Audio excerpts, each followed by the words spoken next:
The bottom line is, folks, relationships are supposed to be fun. You're supposed to enjoy them. You're supposed to want to be in them. I can't imagine anybody wanting to be in a situation where they're not getting something useful out of it, where they're not, at least and to some degree, finding themselves being fulfilled by that situation in some kind of way. I mean, for example, things that you might find fulfilling but you don't necessarily enjoy, like a job that pays well. You might find that fulfilling financially, but it doesn't really help you out that much emotionally, mentally. You don't really like it necessarily, but you're making enough money. It's enough to say, hey, this job is worth staying with, so I'll stick it out for however long. But trust me, in due time, the first opportunity you get, you're probably going to find something else to do that you really like. Nobody stays in something or stays with something that they don't enjoy. Principally speaking, that just doesn't happen. As humans, we are not designed that way. So when it comes to relationships and some of the memes, the ridiculous, crazy memes I see on Facebook that say, if you really love the person, you'll stay with them no matter what. I say that if you really love yourself, you will leave first chance you get. All right? Because your peace of mind is ultimately, your peace of mind is going to be worth more than that relationship if that relationship does not contribute to expanding or enhancing your peace of mind. So you're not going to stay there no matter what happens. That would simply be stupid. I'm sorry to put it in those terms. I'm sorry to couch it that way, but that's what it comes down to. Only a stupid person will stay in a relationship where they're not being respected, where they're not being fulfilled, where they're not having a good time, where they're not enjoying the presence of the other person in general terms. Only a dumb person would do that. Anybody with any real common sense would get the hell out of there and work on themselves first. Because first of all, for you to even stay in a situation like that over any length of appreciable time means that there's something wrong with your process of selection. There's something not quite right.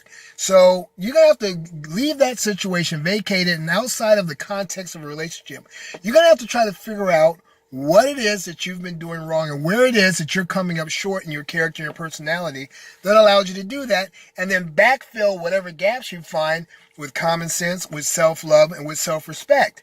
That's what you need to do first. And then hopefully you will attract the right person into your life with whom you can enjoy a relationship that is meant to really be for you in terms of, they have the same life principles that you do. You have the same life principles that they do.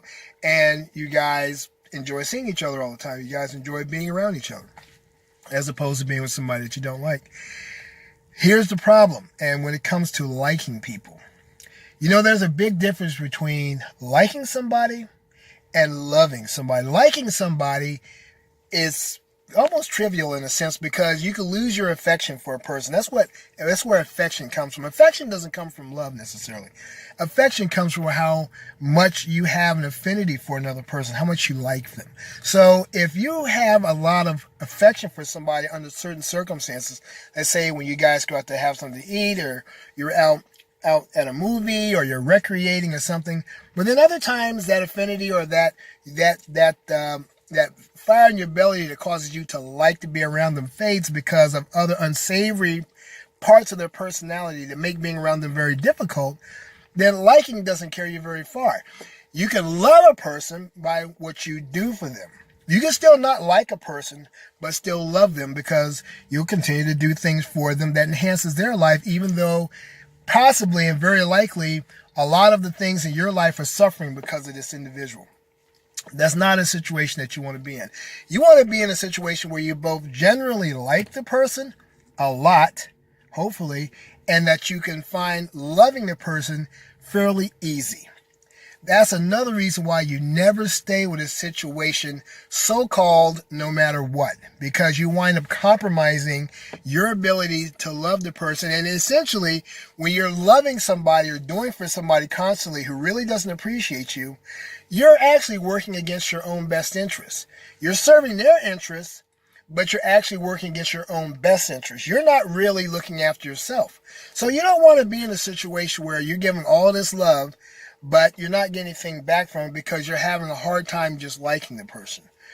And, this is one of those common things I see in a lot of relationships today. A lot of people are in these relationships because social media and popular media is inculcating people to think that, hey, real love is about sticking it out no matter what BS you go through with a person, no matter how hard it gets. Well, let's just say a person is very abusive emotionally or even physically. Does that mean that you ought to stay?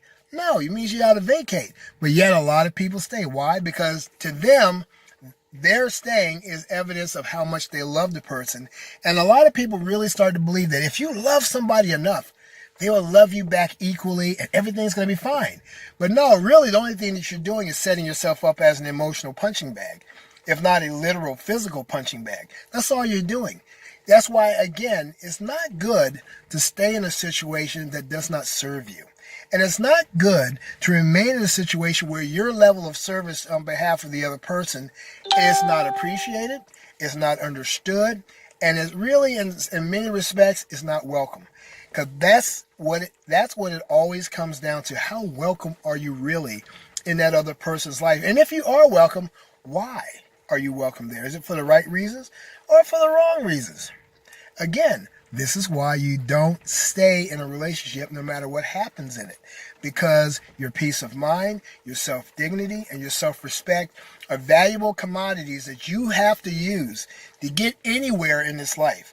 And if somebody is taking shots at it by their behavior and by the way they talk to you, by how they treat you generally, especially in front of others and especially when people aren't around, then those commodities cannot work for you. It's a bad investment. Get out. Well, my name is Dave Thomas III. This is Faked Out by Love. I just wanted to bring this video to you real quick to encourage you to engage in relationships that are meaningful, that feed you in some kind of way emotionally, mentally, even spiritually, and that you can gain a lot of fulfillment out of. If you're not getting any fulfillment out of it, well, reconsider your options. Well, y'all have a great day. I hope everything's going well where you're going. Be sure to like this video. If you have not done so yet, be sure to subscribe to this video, especially by hitting the notification bell down here at the bottom. That way you're going to get a notification every single time that I upload a fresh video, which is frequently. And also, I'd love to hear what's on your mind. Be sure to leave something in the comments section below. All right, y'all have a great day. Looking forward to seeing you again.